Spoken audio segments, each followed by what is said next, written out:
15 વર્ષથી પાલેજમાં જૂના અને જાણીતા computer, laptop, CCTV camera service, printer repairing તેમજ નવા અને જૂના કોમ્પ્યુટર લે વેચ કરનાર. એડમિશન ફોર્મ તેમજ તમામ સરકારી ફોર્મ ઓનલાઈન ભરી આપવામાં આવશે.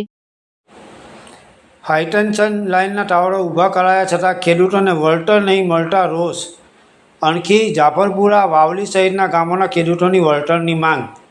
જંબુસર તાલુકાના અનેક ગામોના ખેડૂતો પાવરગ્રીડ કંપની દ્વારા નાખવામાં આવી રહેલી હાઈટેન્શન વીજ લાઇનના કારણે અસરગ્રસ્ત બન્યા છે. ખેડૂતોનો આક્ષેપ છે કે તેઓની જમીનમાં 750 કેવીના હાઈટેન્શન ટાવરો ઊભા કરી દેવામાં આવ્યા હોવા છતાં હજુ સુધી યોગ્ય વળતર ચૂકવવામાં આવ્યું નથી.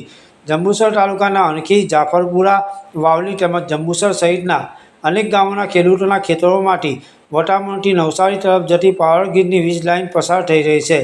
આ કામગીરી દરમિયાન ખેડૂતોની ખેતીની જમીનમાં મોટા પાયે ટાવરો ઊભા કરવામાં આવ્યા છે, જેના કારણે ખેતીને નુકસાન થતું હોવાનો ખેડૂતો દ્વારા આક્ષેપ કરવામાં આવી રહ્યો છે. ખેડૂતોનું કહેવું છે કે પાવરગ્રીડ કંપની દ્વારા તેઓની સંમતિ વિના અને યોગ્ય વળતર આપ્યા વગર ખેતરોમાં ટાવરો ઊભા કરી દેવામાં આવ્યા છે. ટાવરોના કારણે જમીનનો ઉપયોગ, ખેતીની કામગીરી તેમજ ભવિષ્યમાં જમીનની કિંમત પર પણ અસર થવાની ચિંતા ખેડૂતો વ્યક્ત કરી રહ્યા છે.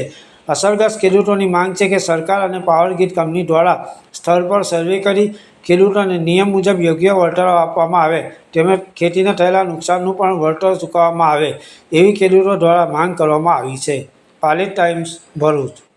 હા, મારું નામ પ્રવીણભાઈ છે. હું ગજરાનો રહેવાસી છું. મારા ખેતરમાં આ પાવરગ્રીડવાળાએ કામ ચાલુ કરેલું છે. તેમાં મારી સંમતિ વિના ખેતરમાંથી મોટા 10-12 પુરાણા ઝાડ કાપી નાખેલા છે અને ગમે તેમ ખોદીને એનો બગાડ કરેલો છે, નુકસાન કરી. મારી સંપત્તિ લીધીને અત્યાર સુધી મને વળતર પણ ચૂકવવામાં આવેલ નથી. શું માંગ છે તમારી? મારી માંગ છે કે મારે વળતર આવે ને મારી પૂરી જમીન કે જમીને પૈસા જુઓ ને તો મને લાખ રૂપિયા ભાડું જો મહિને, બીજી વાત નહીં આવતો, નહીં તો 5 કરોડ રૂપિયા હાલે. જયેશ પટેલ, પ્રમુખ કિસાન કોંગ્રેસ અને કન્વીનર કિસાન સંઘર્ષ સમિતિ.